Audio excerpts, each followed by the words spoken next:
పేతురు రాసిన మొదటి పత్రిక 3వ అధ్యాయం 5-6 వచనాలు. అటువలే పూర్వం దేవుణ్ణి ఆశ్రయించిన పరిశుద్ధ స్త్రీలు తమ స్వపురుషులకు లోబడి ఉండుట చేత తమను తాము అలంకరించుకున్నారు. ఆ ప్రకారమే శారా అబ్రహామును యజమానుడని పిలుచుచు అతనికి లోబడి ఉండెను. చూసారా, హాగరు ఆ ఇంట్లో ఏం చూస్తూ ఉంది? శారయి తన భర్తకు లోబడి ఉండటాన్ని చూస్తూ ఉంది. కాబట్టి ఈ రోజున ఎవరు తగ్గించుకుంటారో వారి గృహాలు దీవించబడతాయి.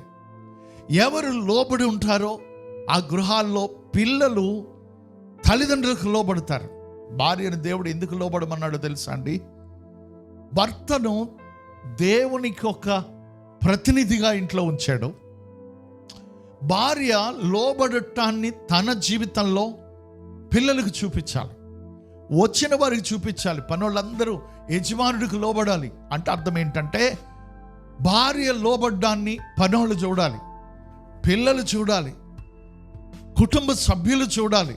ఇది దేవుని సిస్టం. అలాగే దేవుని పిల్లలమైన సంఘమయ్యున్న మనం, సర్వ సృష్టికర్త అయ్యున్న మన మాస్టర్ అయినటువంటి దేవునికి మనందరం లోబడి ఉండాలి. సంఘం దేవునికి లోబడి ఉండటం ఎలాగో లోకానికి చూపించాలి.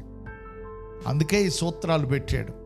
అదే సమయంలో ఏమంటే ఒక భర్త లోబడాలని కాదు, కానీ కుటుంబంలో సున్నితంగా ఉండటానికి, ఏమంటే కుటుంబంలో కొన్ని సందర్భాల్లో ముఖ్యంగా దేవుని చిత్తాన్ని తెలుసుకుంటూ తన భార్య మాటలకు విలువను ఇవ్వవలసిన వాడుగా ఉన్నాడు. అనేక మంది భర్తలు ఈ రోజున వ్యసనాలకు లోనైపోయి ఇష్టానుసారంగా తిరుగుతా, నాకేం లెక్కలేదు, నా ఇష్టం వచ్చినట్టు తిరుగుతాను, నా ఇష్టం వచ్చింది చేస్తాను, దిక్కున్న చోట చెప్పుకో అని చెబుతా ఉన్నారు.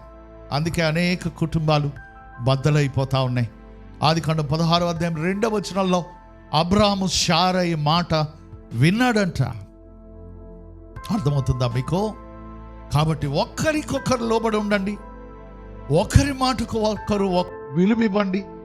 అప్పుడు మీ గృహాలు దేవుని సన్నిధి కలిగిన గృహాలుగా ఉంటాయి.